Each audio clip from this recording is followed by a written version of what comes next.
sommes à Chamonix. Et c'est le... Je sais même pas quel jour on est. C'est toi que je regarde.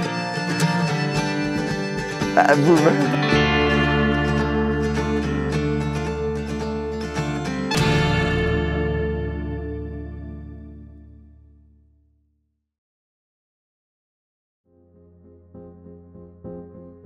On est en ce moment dans la semaine de l'UTMB à Chamonix.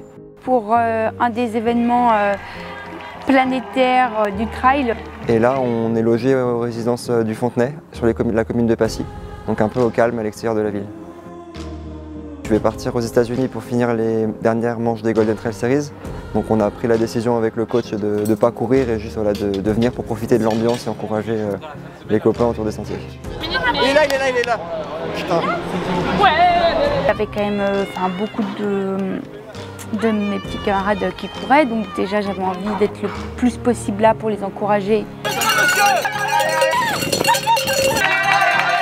Alors, je sais que moi ça me transcende d'avoir les copains à côté, donc du coup j'essaie de leur mettre le feu et du coup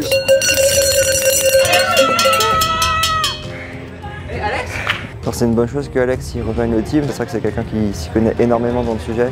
Parfois difficile d'avoir un œil objectif et je pense qu'Alexandre c'est vraiment ce qu'il peut apporter. Il est de notre génération, donc je pense que c'est quand même une génération qui se pose les mêmes questions et qui nous rapproche un peu tous. Donc c'est cool, ça permet aussi de rajouter une personne forte dans le team qui va se donner à 100% pour le bien-être des athlètes.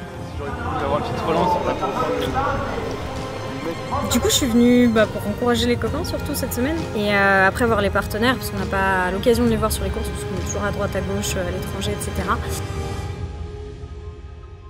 24 heures avant un objectif, en général, comme tout coureur, on aime bien quand même se raccrocher dans nos petits rituels, ça permet de se rassurer. Une douche froide, souvent. Froid, chaud, froid. Même si c'est l'hiver, hein. On met toujours aussi des huiles, c'est l'odeur aussi des courses en fait. Il y a un petit détail, mon petit paquet de Schtroumpf. Je sais pas pourquoi ça m'aide vachement parce que j'adore les Schtroumpf. Plutôt d'avant-course. Il y a un peu des grumeaux. Je pense qu'à H20-24, j'essaye de lentement commencer à rentrer dans ma bulle.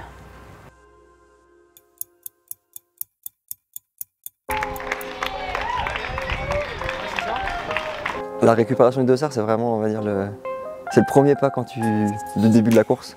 Parce que voilà, à partir du moment où tu as le dossard, c'est bon, c'est parti, je cours, c'était pas une blague. Il est là. Alors Basile, on voit qu'il est déjà une grande maturité et puis il s'adapte vraiment à tout. Bonjour. Il a ce côté très déconnade, je pense, qu'il faut avoir dans le team. Il est très posé, je trouve. Et peut-être malgré sa jeunesse, une certaine expérience qu'il peut avoir d'international en CO,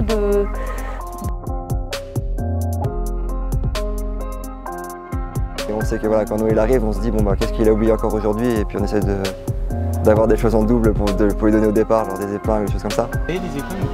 Il n'y a que ça. Moi j'ai pas épingle. Putain, et moi je pars sans ma ceinture. Et j'ai pas les chaussures. Des fois il est un peu tête en l'air. J'ai fait tomber mes semelles. Oui. Il est plein de bourre, il profite à fond et pour l'instant il se pose pas trop de questions donc... Ce serait bien de commencer sur une bonne note. On est un peu l'avenir de notre team. Ils ont couru la Norvège et puis c'est tout. Du coup là on va aller chercher le dessert pour demain. C'est un peu qui tout mais sinon les jambes sont bonnes donc... Simon c'est une super relation. Il connaît chacun de ses athlètes et il adapte sans cesse et c'est incroyable. Qu'un coach, c'est quand même mieux qu'il court, qu'il puisse un peu comprendre les efforts physiques que représente un entraînement, frustration quand une course se passe pas bien. Le but c'est quand même de finir devant le coach parce que sinon c'est un peu la honte d'être derrière. C'est bien vous? Ouais je crois que c'est moi. Oh là là. Voilà jeune homme, bonne course. Et après la veille de course on fait un dernier check-up où on reprend les éléments un par un. Donc ça c'est bon, c'est bon qui est sur le c'est bon. Casquette.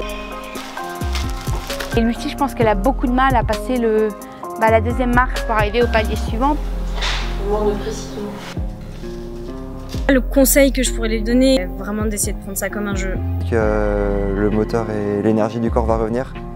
Elle a toutes les armes pour refaire encore mieux qu'avant et puis elle aura, je pense, des bonnes revanches à prendre. Sinon après il y a aussi toute la préparation qui prend plus de temps, c'est au niveau des ravitaillements. Ça c'est ce avec quoi je repars. calme ton air du tout. Faut que ça soit, tu vois, smooth. T'arrives, c'est déjà le rush et tout, tu vois, dans le bulle.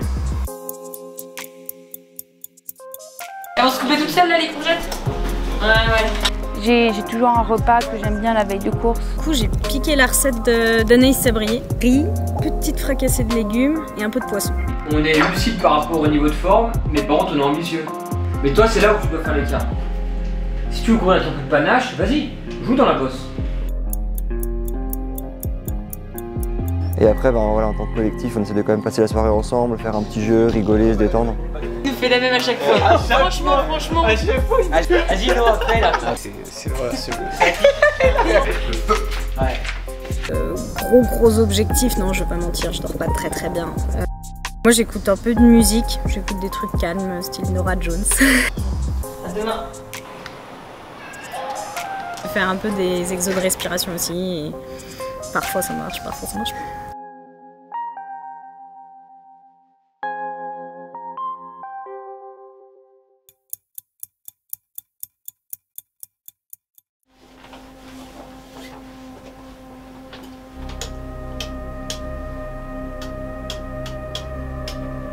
Il reste 3 œufs. Si j'en fais 3, t'en mangeras.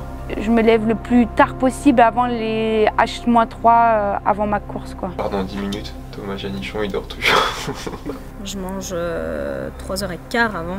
Mon petit déjeuner de course, c'est des flocons d'avoine que je fais tremper dans de l'eau. Je prends des tartines de beurre salé avec de la confiture dessus. Je me prépare souvent une sorte de petit gâteau sport que je mange le matin avant la course.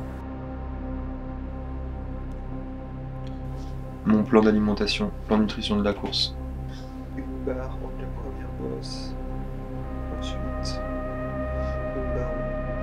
Je dis souvent que les opposés s'attirent et pour le coup, je pense que Baptiste Chassagne et moi, c'est exactement ça. L'ultra trail, moi le super court. J'aime bien faire les choses rapidement et que ça bouge. Et Baptiste, c'est un peu plus un rêveur, un poète, donc c'est quelqu'un vraiment de très intéressant avec qui on peut discuter.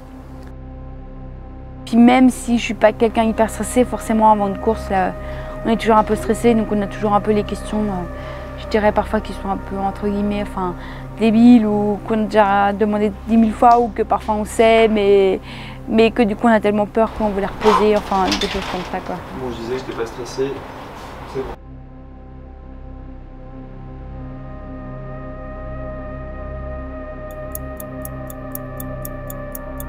J'aime bien quand c'est Thomas Janichon qui le fait, le briefing, je trouve qu'il a les bons mots. Ça rappelle aussi qu'on est dans un team, donc mine de rien on a la chance d'être là, on a des responsabilités et ça permet de se reconcentrer et okay, c'est le petit coup d'énergie supplémentaire qui va nous permettre de nous dépasser après. Simplicité, audace, puis panache.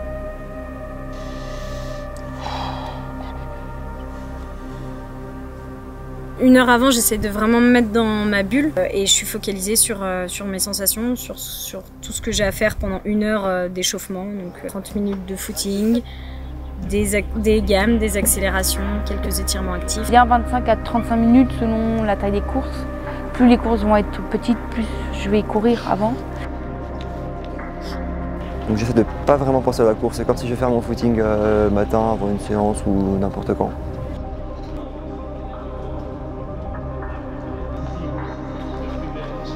Et après par contre, une fois qu'on rentre dans le sas, là, l'échauffement physique est terminé. Il y a tous ces coureurs d'avoir un peu au niveau du ventre cette petite adrénaline, quoi.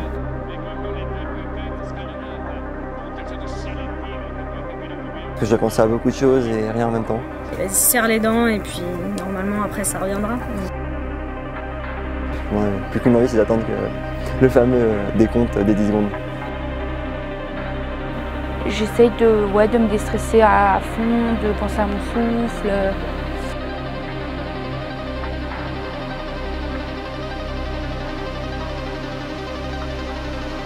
Fait monter la tête pour que dès que ça parte, après on n'a plus besoin de penser et que tout est préprogrammé dans le cerveau.